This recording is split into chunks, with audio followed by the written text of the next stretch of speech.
আপনি কি আরবি ভাষা বলতে পারেন? যদি তুমি খাও, যদি তুমি বলো, যদি তুমি করো, যদি তুমি আসো, যদি তুমি যাও, যদি তুমি বলো, এই ধরনের বাক্যগুলো আপনি আরবিতে কীভাবে বলে থাকেন? তো এই শুধুমাত্র একটি মাত্র শব্দের ব্যবহার করে আপনি কিন্তু এই ধরনের বাক্যগুলো বলতে পারেন। তো যদি, এটার আরবি অর্থ হচ্ছে লাউ অথবা ইদা। লাউ অথবা ইদা এই শব্দটা দিয়ে কিন্তু আপনি যদির ব্যবহার করতে পারেন।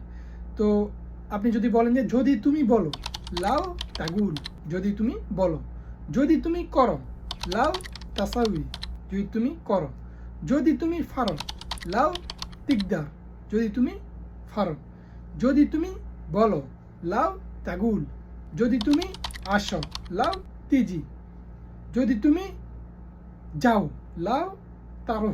অথবা আপনি কিন্তু এই ক্ষেত্রে ইদা, ইদা এই শব্দটা ব্যবহার করতে পারেন। এই বাক্যটা বলার সময় ইদা এরকমভাবে বলা হয় থাকে, তবে ওরা ঠিক মতোই বলে, আমরা শোনার সময় এমনই শুনি। তো এইটা হবে ইদা। ইদা এর অর্থ হচ্ছে অথবা লাউ, দুইটা অর্থ হচ্ছে কি যদি।